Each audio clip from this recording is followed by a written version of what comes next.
मुझे अब दुनिया के लिए कुछ करना है। जैसी दुनिया के लिए करने जाओ तो आपको पता लगे जिनके लिए आप कर रहे हो वही आपको बेच के खा रहे हैं, वही आपकी पीठ में छुरा घोंप रहे हैं, वही आपको गालियां दे रहे हैं। कभी प्रैक्टिकली ये सब करके देखो।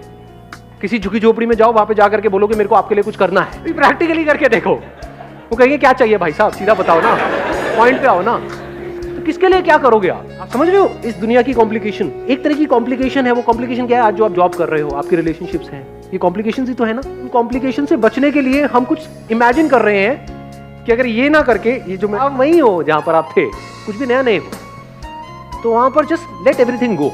इस थॉट को भी छोड़ दो कि मुझे क्या करना है, क्या करना है, क्या करना है। क्लटर्ड माइंड से जब भी आप कुछ सोचोगे तो कुछ क्लटर ही निकल करके आएगा।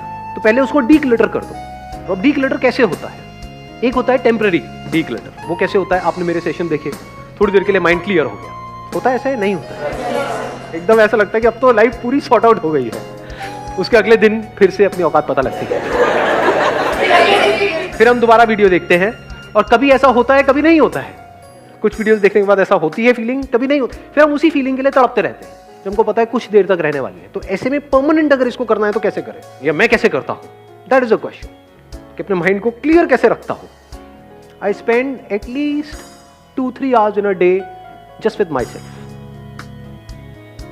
No person, no mobile phone, no book, no thoughts, just in a thoughtless state, in simple observation of whatever is going on, not with a motive to change something.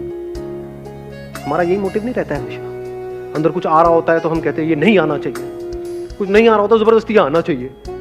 यही नहीं चलता रहता सुबह से। और क्या चलता है बताओ? अभी माइंड हमारा क्लियरली सोच नहीं पाता है, क्लियरली चीजों को देख नहीं पाता है।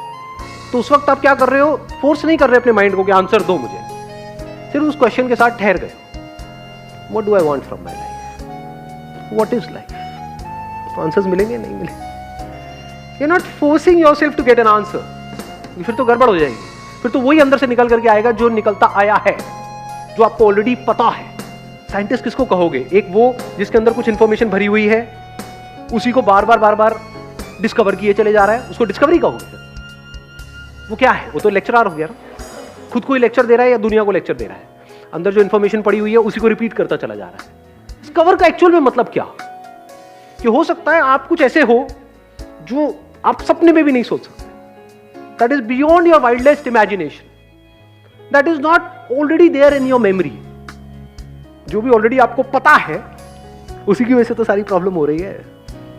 तो हो सकता है डिस्कवरी का मतलब हो कुछ ऐसा आपको पता लगे जो आपको नहीं पता है। जब आपने सब छोड़ दिया है, आराम से चल रहे हो with mindfulness. You know what mindfulness is? Mindfulness means कि आप अगर वहां पर गए हो कहीं भी 5 दिन के लिए, अपने अकेले, मतलब जहां पर और लोग भी नहीं है, कुछ नहीं है, तो जो भी कर रहे हो लाइफ को स्लो मोशन में चलाओ। Slow motion in the sense कि आपको सब कुछ पता लग रहा है क्या हो। ब्रेथ चल रही है, यू नो दैट। आप चल रहे हो, यू नो दैट। हवा चल रही है, पता है। कुछ हो रहा है, पता है। तो हो सकता है अंदर से रियलाइजेशन निकल करके आए कि कुछ करने की जरूरत ही नहीं है, इतना ही काफी है। देखो अभी लाइफ की प्रॉब्लम क्या है कि अभी आपके पास में फाइनेंशियली तो सब कुछ है, लेकिन अभी भी लग रहा है कि कुछ और मुझे करना पड़ेगा, तब जा करके वो जो अंदर मेरे गड़बड़ हो रही है वो गड़बड़ ठीक होगी। अब हो सकता है आप कहो कि मुझे सोसाइटी के लिए करना पड़ेगा या अपने पैशन को फॉलो करना पड़ेगा।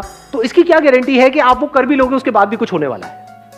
उसके बाद भी तो हो सकता है कि वो खालीपन वहीं का वहीं रहे, कि आप कर लो और फंसते चले जाओ। कि आप कहो मुझे अब दुनिया के लिए कुछ करना है। जैसी दुनिया के लिए करने जाओ तो आपको पता लगे जिनके लिए आप कर रहे हो वही आपको बेच के खा रहे हैं, वही आपको गालियां दे रहे हैं। प्रैक्टिकली ये सब करके देखो। किसी झुकी झोपड़ी में जाओ, वहां पे जाकर के बोलो कि मेरे को आपके लिए कुछ करना है। कभी प्रैक्टिकली करके देखो। वो कहेंगे क्या चाहिए भाई साहब, सीधा बताओ ना, पॉइंट पे आओ ना। तो किसके लिए क्या करोगे आप समझ रहे हो? इस दुनिया की कॉम्प्लिकेशन तो एक तरह की कॉम्प्लिकेशन है। वो कॉम्प्लिकेशन क्या है? आज जो आप जॉब कर रहे हो, आपकी रिलेशनशिप्स हैं, ये कॉम्प्लिकेशन ही तो है ना। तो इन कॉम्प्लिकेशन से बचने के लिए हम कुछ इमेजिन कर रहे हैं कि अगर ये ना करके, अगर मैं ये करूं तो सारी प्रॉब्लम सॉल्व हो जाएगी। नहीं होने वाली। लोग तो वहां पर भी होंगे, कुछ भी करोगे तो लोग तो चाहिए ना। तो लोग हैं, चाहे वो घर में हो, चाहे ऑफिस में हो, चाहे कहीं पर भी हो, लोग तो लोग हैं। कुछ भी करोगे तो वहां पे भी सक्सेस फेलियर तो है ही। वहां पर भी जो इंटरेस्टिंग लग रहा होता है उसको बोरिंग बनने में कितनी देर लगती है? आज यही तो प्रॉब्लम है ना, हमारी लाइफ बोरिंग हो जाती है एक तरह का काम करते करते। तो कुछ इंटरेस्टिंग भी आप करोगे तो उसको बोरिंग बनने में कितनी देर लगेगी? सो कॉल्ड जो लोग अपने पैशन को फॉलो कर रहे होते हैं, कभी उनको एक्चुअल में जाकर के ऑब्जर्व करो। जब वो दूर से देख करके लग रहा होता है लाइफ बड़ी ग्लैमरस है, जैसे कोई मूवी स्टार्स के उनको लगती है लाइफ बड़ी ग्लैमरस है, जाकर के एक्चुअल में शूटिंग देखो कितनी बोरिंग है। मूवी बड़ी इंटरेस्टिंग है, शूटिंग इंटरेस्टिंग होती है क्या? समझ गए? तो प्रॉब्लम की जड़ वहीं की वहीं रहे। तो पहले स्टेप में क्या करो, just let go of everything. इस बात एक्चुअल में देखो ना लाइफ को, तो वहां से कुछ निकल करके आने लग जाता है। फॉर एग्जाम्पल किसी बीच के साइड में आप चल रहे हो नंगे पैर, और एकदम आवाजें आ रही हैं, यहाँ से लहरों की आवाज आ रही है, एक लहर आई और गई, आई और गई। वहां पे इनसाइट्स आती है। इनसाइट्स मतलब अंदर से कुछ ऐसा निकल करके आता है बेस्ड अपॉन रियलिटी, जो एकदम से माइंड को क्लियर कर देता है। अरे मेरी लाइफ भी तो इस लहर की जैसी है, आई और गई, आई और गई। मैं क्या पकड़ने की कोशिश कर रहा हूं? अगर मैं कुछ भी पकड़ने की कोशिश ना करूं तो मेरी लाइफ में क्या कमी है? कोई कमी नहीं है। तो आप क्या हो गए, एक सेकंड में खुश हो गए ना। अब इस खुशी से एक्ट करो। अभी हम खुश होने के लिए एक्ट कर रहे हैं, खुश होने के लिए रिलेशनशिप में जा रहे हैं, खुश होने के लिए काम करने का सोच रहे हैं। पहले खुश हो जाओ, फिर अगर रिलेशनशिप में जाना है तो जाओ, नहीं जाना है तो मत जाओ। शादी करनी है करो, करने के बाद तलाक करना है कर दो, समझे? लेकिन खुशी खुशी करो ना। लोग खुशी के लिए कर रहे हैं, जो शादी कर रहा है वो भी खुशी के लिए कर रहा है, और जो तलाक कर रहा है वो भी खुशी के लिए कर रहा है। दोनों को गलतफहमी है, दोनों बेवकूफ है। मतलब करना भी प्रॉब्लम है हमारे लिए, ज्यादातर लोगों के लिए। जो काम कर रहे हो करना पसंद नहीं है, बट करना पड़ रहा है। तो कुछ करना भी प्रॉब्लम है, नहीं करता भी प्रॉब्लम है, दोनों तरफ से प्रॉब्लम है। तो इस प्रॉब्लम का सोल्यूशन हम निकालना चाहते हैं किससे? या तो कुछ करके या कुछ छोड़ करके। तो अगर आपके लिए कुछ ना करना भी सही है, चाहे आप रिलेशनशिप में जाओ चाहे ना जाओ, चाहे काम करो चाहे ना करो, दोनों तरफ से मजा आने वाला है। अकेले में जब कुछ नहीं हो रहा होगा तब इनसाइट्स आएंगी, जब सबके साथ में हो गए तो इन्वॉल्व हो जाओगे बिना किसी डर के। काम करोगे तो पूरी तरह से इन्वॉल्व हो जाओगे उस काम में।